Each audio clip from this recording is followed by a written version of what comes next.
Klausyk, čia bus 4 metai tavo jaunystės ir po gero geriausi jaunystės metai, tai geriau jau studijuok, kas tau patiktų, nei kankinkis 4 metus. Jeigu jaunimas valytų pasaulį vieną dieną, kokią didžiausią pokytį pastebėtų? Uždrauskime seniams balsuoti, uždrauskime, šiaip jau gal 3-5 jau viskas, jau negalima balsuoti ar dalyvauti rinkimuose.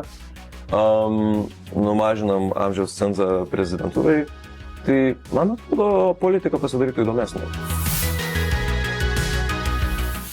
Sveiki, šiandien pakalbėsim podcast'e be abejo turbūt tiesa apie jaunimą, kokia diskriminacija tarp jų ir pagrindai, kokie mitai apie jaunimą yra. Tai šiandien turime Armandas, su Kristupas, čia yra Gerda. Visų pirma, kokių mitų esi girdėjęs apie jaunimą? Apskritai, nuo vyresnių ar kažką tokio? Taip, jau ruošiasi sakyti, esate. Malonu. Mitų apie jaunimą, tai ką žinau, tikriausia pastoviai girdi, kad jaunimas pastoviai geriau žino, jaučiasi, kad geriau žino, nei kad realiai, kad jūra iki kelių ar dar kas tokio, kad tipo klaidingi įsivaizdavimai naivaus būdo, kurie gal kartais ir tiesa, bet man tai atrodo iš gerosios pusės. Pastoviai, kai matai vyresnius žmonės, kurie nebeturi jokios motyvacijos, užsidegimo kažką daryti daugiau, ekstra, tai tas jaunatviškas entuziazmas, net kad ir per naivumą, tikėjimas, kad tu gali kažką padaryti ir pasiekti, tai labai tokia didelė variamoji jėga būna. Tai, ir ne visada būna, kad tikrai jie tai, tu kažką darai, bet tu nenusumai. Labai dažnai būna, kad žmonės iš savo entuziazmo tą, ką daro, kur kas geriau galiausiai nusimano specifiniuose klausimuose ir srityse, nei kad vyresni žmonės.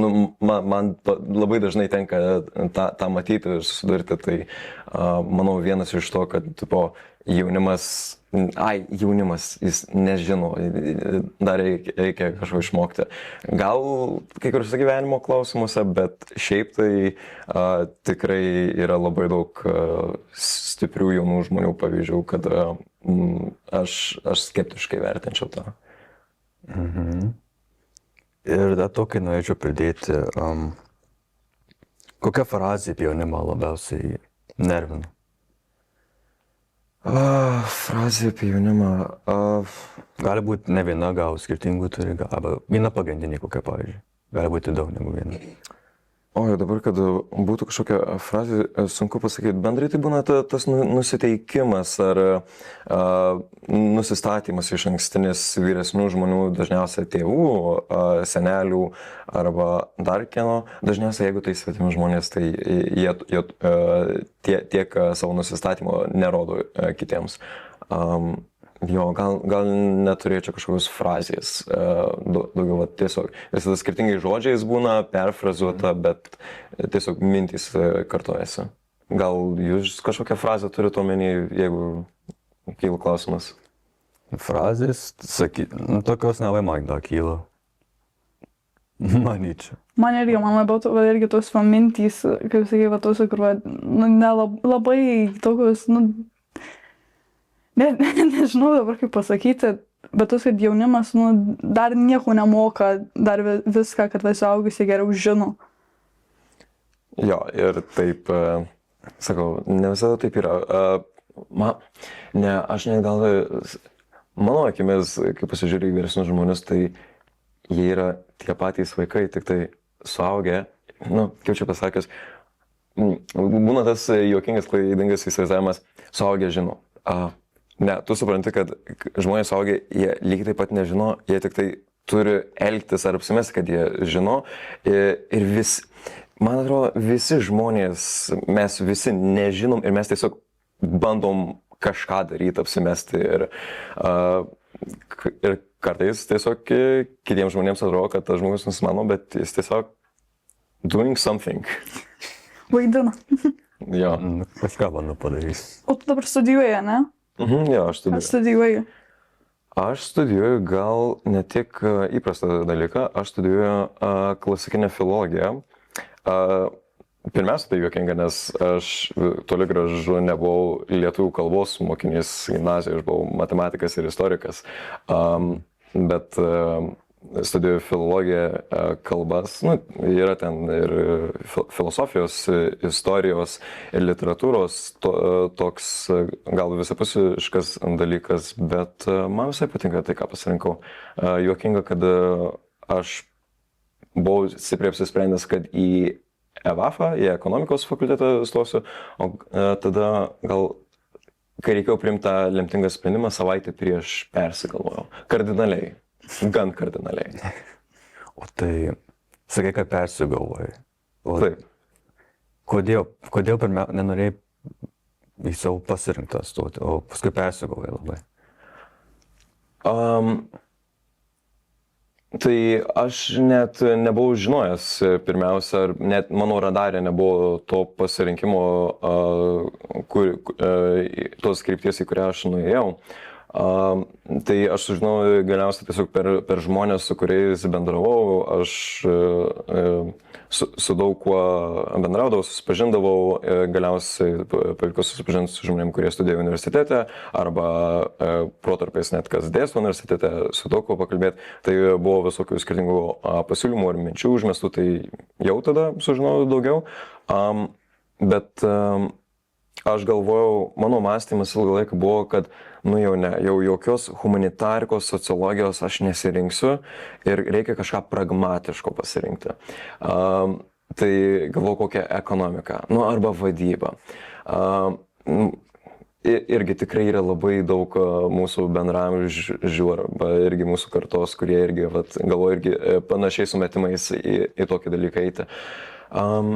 Bet man asmeniškai tiesiog gavosi, kad aš dažnai kur savanoriaudamas, kur veikdamas, užsiimdamas kitomis veiklomis, kurios pastebėjau, kad man patinka, aš juose gaudausi, gerai moku tai daryti, kad aš iš to turėsiu veiklos ir tikrai neprapulsiu.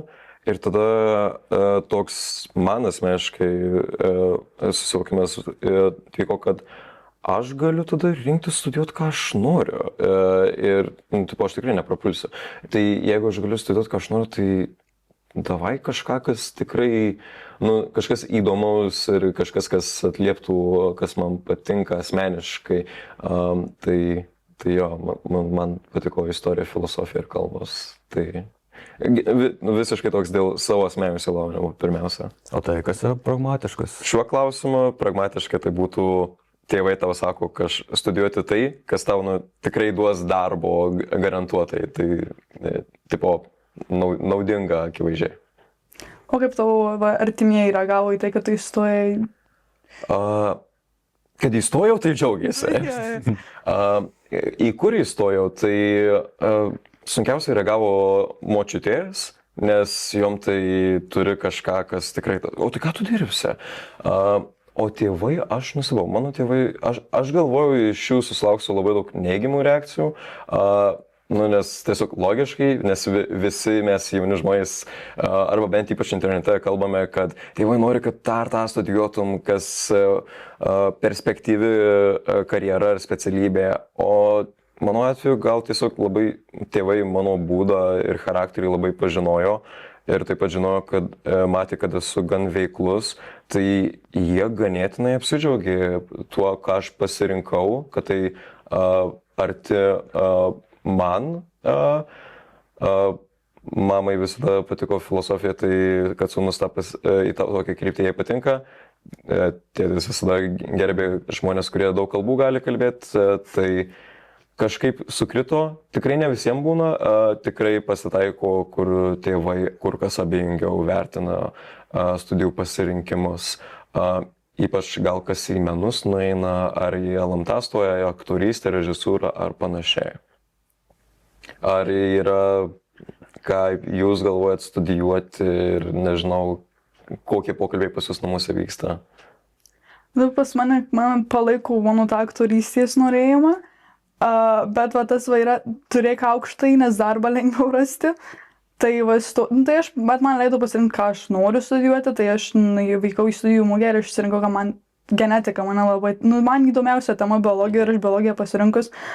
Tai aš ir taip kažkaip ir nusprendžiau, tai aš tikiuosi, kad patiks man tos 4 metus ten studijuoti. Jo, va čia buvo vienas iš pasakymų, kurie mane labiausia paveikė, tai kai man pasakė, klausyk, čia bus 4 metai tavo jaunystės ir ko gero geriausi jaunystės metai, tai geriau jau studijuok, kas tau patiktų, nei kankinkis 4 metus. Tai tikrai pasižiūrėk, kas tau patiktų. Bet kodėl aktorystė nebūtų aukštasis, ką žinau? Gal aš kažko nežinau. Nu, aš pati nenorėjau, nes ten labiau eina į teatrą, o aš labiau esu prie kamerų žmogus. Tai ten labiau va teatras, viskas, aš ir kalbėjau, va ten daug reikia meno mokyklą būt pabaigus, tokių labai daug dalykų, tai aš pastudijuosiu genetiką. Kas jeigu su aktorystė nepavyks, tada turėsiu kitą aukštai. Visada yra LMT, režisūra, tik kas 2 metus atrankas ir darau. Tu, kolega? Nu, man kaip su tėvais gal dar kalbėjęs, sakyčiau, į kažką su architektūra, kažką su menu, nes man tai visada patydavo, visada pieždavo kažką, man tiesiog menas, tiesiog man duoda ramybę, tiesiog man laimė kartais tiesiog ramu kažką nupiešti, kad tai kažkokia nesąmonė būna. Yeah. Bet dar yra vienas įėjimas į modeliavimus. Ir bet tai pasirinkimas tarp du yra sunkus, nes man patinka ir tas. Bet Oi, tai faktas, man atrodo, ganėtinai nemažai mūsų, kurie irgi pastoja tarp sudėtingo neapsisprendimo. Tai man iš to gausi, kad aš turėjau gal 3 dalykus, 3 sritis, kurios patiko. Neapsisprendžiau, tai radau variantą, kuris truputį kaip junginys to. tai po junginys tarp tų vienas. Jo, nenorėjau aš pasirinkti vieno dalyko ir tuo apsibrėžti ar apsiriboti. Tai, nei vien į politiką, nei vien į filosofiją, nei vien į istoriją, man kažkaip labai suvaržantys pasirodė. Vat norėjausi man kažko tokio platesnio. Ir daug kas tokį tarsi pasirinka, kiti antropologiją ar kas irgi humanitariką, sociologiją, kam domina tai. Tai suprantu, visi geriau pasirinkti vieną sujungtą negu vieną individualiai. O kas yra sunku arba lengva jaunimui? Kokiu atveju kontekstu? Pasirenkant dalykus. Pasirinkti. Čia būtent studijų? Ar nebūtinai vien studijų? Gyvenimai, aplamai. Aplamai jau, gyvenimai, pavyzdžiui. Kas yra sunku, kas yra lengva? Ar iš kas labiau sunku, kas labai lengva? Gerai, akivaizdžiausia tai yra gimnazijos metai, jau gimnazijų prasideda ir ypač 11-12 klasiai, jau kai artėja pilnametystė, artėja mokyklos baigimas, tu esi susirūpinęs, susimąstęs, ką tu veiksi, jau šitas lengvas, kai baiginiai mokyklą, supranti, kad mokykloje gera buvo, nes tau nereikia pačiam priimti sprendimus, ką daryti su savo gyvenimu. Ir to sprendimo priėmimas vis gali jausis kaip našta. Man atrodo, tiek aš, tiek dauguma mano draugų, jau kai atėjo 12 klasė, tai buvo gal kokia egzistencinė krizė, bent kokią gerą savaitę laiko, bet tikrai ir ilgiau. Ir daug kas labai sunkiai priėmė tą sprendimą. Ko gero, tiesiog klišė jau yra, kad tu būdamas gimnazijai, tu nesugebė apsispręsti, ką studijuoti. Tai esu pasiruošęs kelis klausimus.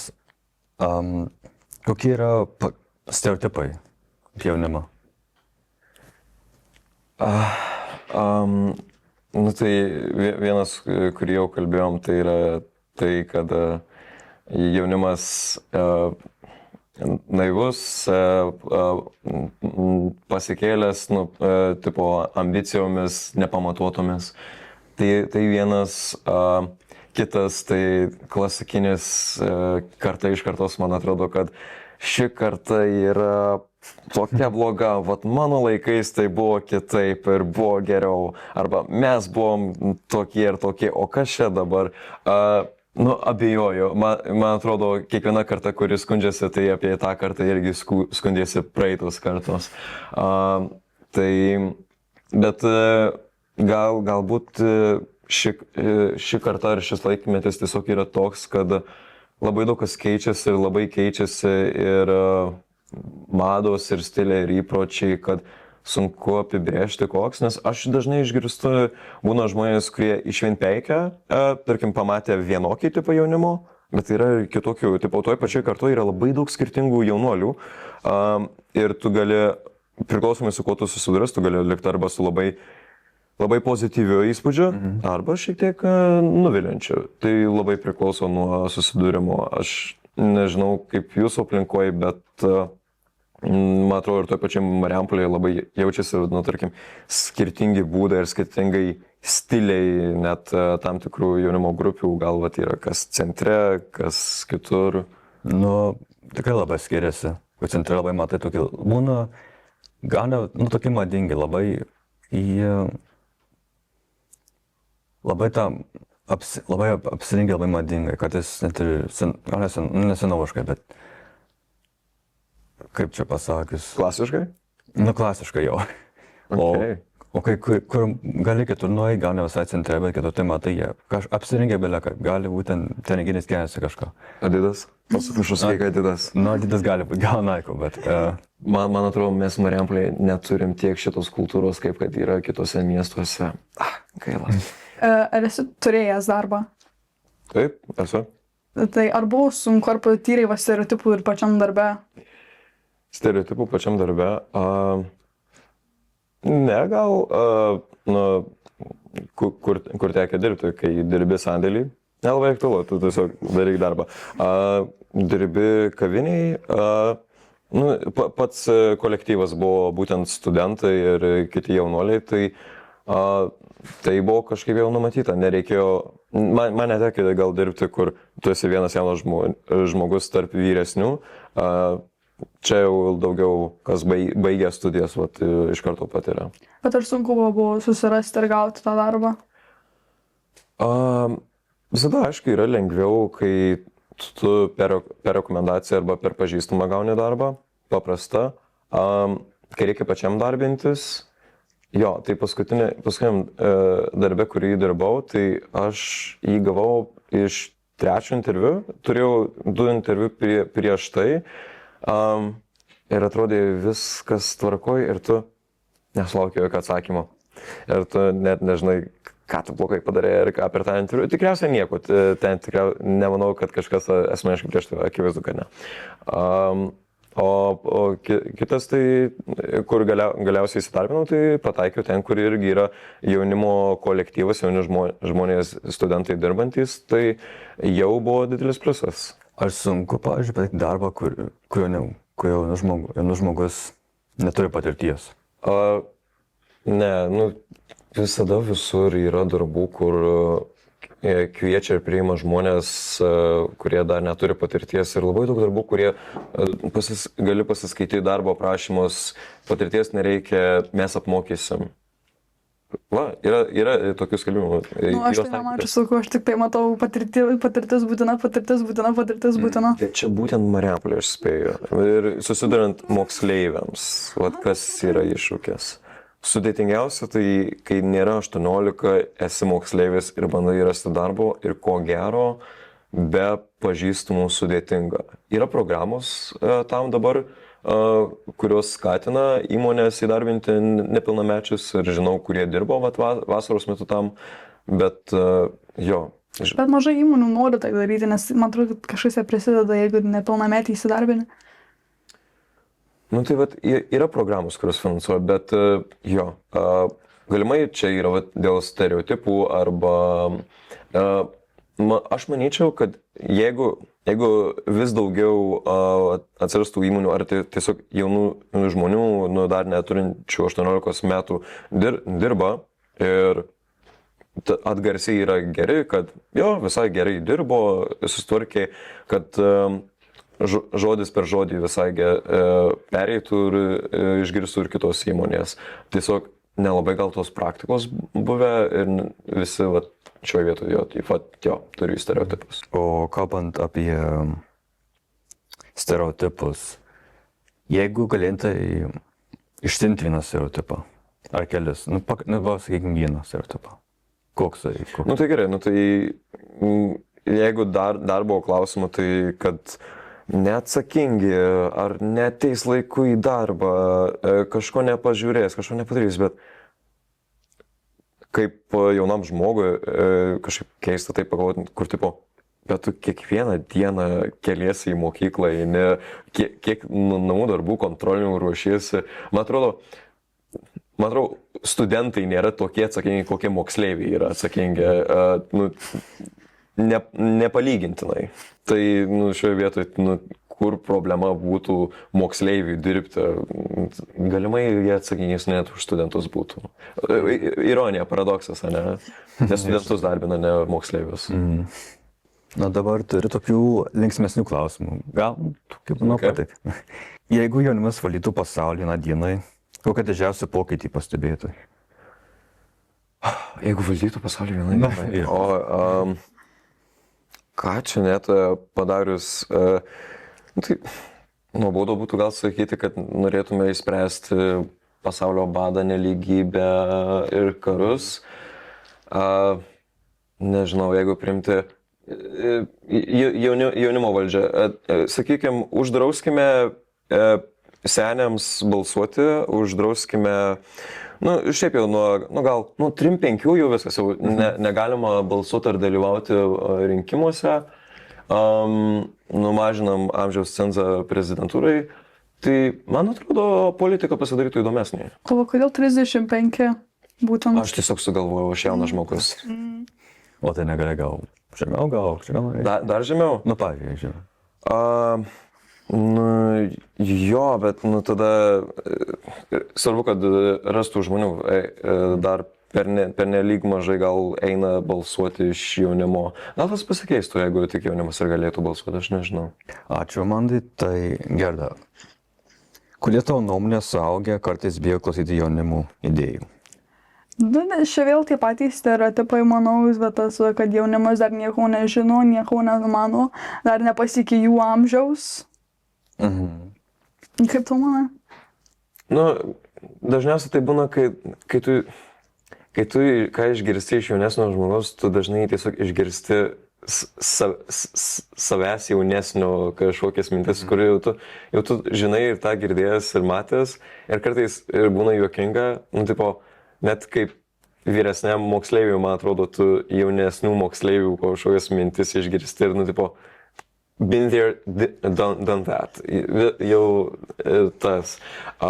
Bet tai nereiškia, kad nepasitaiko kažkokių naujų idėjų ar pastebėjimų. Paprasčiausiai vyresni dažnai neturi tokio intereso domėtis, kas pasaulyje vyksta ar kas keičiasi, kas naujo. Ir mes žinome, kas yra naujausio ir aktualiausio. Tiesiog rimtais klausimais, pavyzdžiui, kodėl retai jaunimo klausimą, tokių ir politinių, pavyzdžiui. Jie iš to save apgauna, manydami, kad jau viską žinau, bet vėlgi pas mus dabar viskas taip greitai keičiasi, kad aš nebenau, kad tu gali jau tą taikyti ir kad, tarkim, jeigu esi vyresnis žmogus, ko gero būtų logiška nemažai klausyti jaunimo balsų, nes realiai iš jaunų žmonių tu žinosi, kas artėja, kas bus už 5 metų ir kas artimoje ateityje bus, nes būtent mes diktuosime, kas bus. Dar turiu vieną tokį klausimą. Kokį filmą rekomenduotai suaugusiems, kad jie pagaliau suprastų jaunimą? Dabar man reikia prascrollinti visą katalogą filmų ir galvoti, kuris jaunimą vaizduoja. Gerai, yra dabar tikrai nemažai vintažinių filmų, kurie laikomi klasika. Tai nežinau, bet čia aš labai nueisiu į kažkokią gal tam tikrą burbulą interneto, bet filmai kaip American Psycho, Taxi Driver, jie visai atvaizduoja tam tikrų vat, jaunų žmonių gal tiesiog skaudulius arba kaip atrodo kai kurie dalykai, kur tu gyveni su kažkokia kauke ir kaip su tuo susigyventi. Ir aš būčiau galvojęs, kad, tai vyresni irgi tuos pačius dalykus gal patyrė. Bet tada manęs klausė, kodėl jaunimo mūsų muzika lietuviška nėra tiek linksmos muzikos, kodėl ji visa tokia filosofinė arba susimastanti. Aš manau, kad jauni žmonės daugiau reflektuoja apie kaip jaučiasi būti socialinėje aplinkoje, bendrauti su žmonėmis, su draugais, apie santykius su draugais, santykius mokykloje, santykius gal su antra pusė. Labai daug susimąstama apie tai ir tie filmai truputį atspindi tą. Čia dar kalbant apie filmus, dar pridėsiu jaunimą. Kaip jums atrodo tipinis paauglys filmuose? Ir kuo jie skiriasi nuo šiuolaikinių? Ar labai skiriasi, ar yra panašu? Tipinis paauglys filmuose ir nuo šiuolaikinio paauglio? Koks skirtumas tarp jų? Tai filmuose tai dažnai tiesiog būna užsilikę archetipai ir stereotipai kokie anksčiau, tipažai veikėjų ir labai daug jų būna romantizuotų ir tai filmuose paaugliai dažnai kur kas naivesni, gal kažkaip labai idealizuotai nusiteikę į pasaulį. Šiai dienai gal daugiau yra tokio tiesiog labai arba skeptiško, arba labai niuansuoto vertinimo. Labai daug primesto pozityvo gal filmuose yra vaizduojant paauglius. Bet irgi ne visada, labai priklauso, kokį filmą žiūrėsi. Tai žiūrint, pavyzdžiui, romantišką filmą, kaip... Taip. Tai jeigu, pavyzdžiui, paimtum romantinį filmą, tai tiesiog idealizuota. Iki tokio lygio, kaip nebūna realybėj ir paskui tave labai nuvilia, kai tu supranti, ne šitaip dalykai veikia, ar ne šitaip asmeniniai arba intimų santykiai atrodo. Tai jie taip, tuo tarpu, mes, koks šiuolaikinis jaunimas, tai mes jau daug metų kalbam apie tai, kad ar kam liūna iš jaunimo, kas neranda ar draugų, arba neranda tokios išpildymo jausmo iš kitų žmonių. Gal ir yra sudėtingiau rasti žmonės, kurie išpildytų tau laiką, susidomėjimą, su kuriais vienas kitą papildytumėt. Čia turiu omeny ir šiaip su draugais. Nežinau, mes gal tiesiog kur kas kritiškiau žiūrime visus šios dalykus, gal tiesiog jaunimas mūsų tėvų kartą gal tiesiog paprasčiau žiūrėdavo į visą tą reikalą. Paspardėsi kamuolį ir viskas, apie ką dar daugiau. Aš manau, filmuose, čia priklauso nuo filmų, bet dažniausiai tokie aktyvūs, kokius vakarėlius, kiekvieną penktadienį, viskas, depresinės kūks, tada jau labai depresiški tokie. Ir žiūrint tuos filmus augant, aš irgi įsivaizdavau savo paauglystės metus, kaip tokius kiekvieną dieną kažką veiksiu, daug draugų turėsiu, didelę grupę, bet taip nėra, yra tokie biški kartais taip ir pagalvoju, bet gal aš ne taip gyvenu? Jo, ne, čia žinai, kaip ir Netflix'e labai daug įdomiau yra žiūrėti visus filmus ir serialus, kur vintažinė estetika, kur senesnės technologijos, žiauriai įdomu žiūrėti, kas šiuolaikiniam technologijom pastatyta, nes, pavyzdžiui, filmuose baliai, plotai, kiek aš bematęs bandytų suorganizuoti disko balių mokyklose, ar kur labai liūna, nesigauna, tokia jau, atsiprašau, atgyvena šiuo atžvilgiu gal, nes tiesiog dažniausiai būna visi sueina su savo draugais arba aš į Vilkaviškį kažkada nuvažiavom, kad turėjo būti koncertas ir balius disko. Visi arba prie sienų sėdėjo ant suoliukų, arba tiesiog kažkur, svarbu, ne vidury aikštės, savo draugų rateliuose stovinėjo. Tai buvo toks liūdnas vaizdas. Jo, nesigauna tas. Aš tėviškai gal dėl to ir dėl karantino, nes mes visi užsidarėm, visi vieni likę, tai visi ir savo draugų ratelį buvom, ten susirašinėjai viską. Ir toks irgi, man atrodo, bent nes aš irgi labiau įsidariau po karantino. Dabar jau prasivėriau, bet taip pirmą tai buvau tokia užsidarius. Aš linkstu manyti, kad tiesiog telefonas, reelsai ir tiktokas duoda tiek ir taip tau pramoginio turinio, entertainment, kad tu nebeieškai visų kitų veiklų, kas spardyt kamuolį, eit pašokti į balių, dabar turim su mašina kažkur ten išvažiuoti. Būna kažkiek to, bet man atrodo tiesiog jaunimas kur kas daugiau laiko skiria tiesiog susimastymams ir reflektavimams, nei kad tūsams ir baliams. Va čia yra tikrai, man atrodantis esminis skirtumas, tarkim, mūsų kartos nuo kartos, kuri augo priešais mus. Taigi, kokius sumanimui jaunimas teikia didžiausią spaudimą? Dažniausiai gal iš vienas kitų arba tiesiog įsivaizdavimo. Jaučiamas spaudimas, kaip tu įsivaizduoji, kaip kiti įsivaizduoja, kad tu turėtum elgtis normaliai ir tu bandai labai prisitaikyti prie to. Tai rūbai, kaip tu rengiesi, ką tu veiki, ar geri ar negeri, rūkysi, nerūkysi, spaudimas iš to kyla. Jo, man atrodo, daug kas jaučia gal spaudimą pritapti. Netrodo jums taip, nežinau. Jo, ypač tai socialiniai tinklai, kaip jūs ir visi meluoja dažniausiai viską, tai tikrai tokiai įtampa yra, bespaudimas yra, bet manau, geriausia ignoruoti tokius. Oi, tai be abejo, nes atsidarai Instagramą ir viską, ką tu matai, tai yra toks iškraipimas realybės ar labai idealizavimas ir nėra, mes neturim taip, tai nėra normalu, bet atrodo normalu, nes vien tu tą ir matai. Tai ačiū labai savo nuomonę išiškai, į klausimus atsakėjai labai puikiai ir labai ačiū. Labai įdomu. Ačiū, kad įvertinai, gal 10 baliai dar skaliai. 10. 10 jau. O, Nesu pliusu jau. Net. Gerai, man irgi buvo smagu.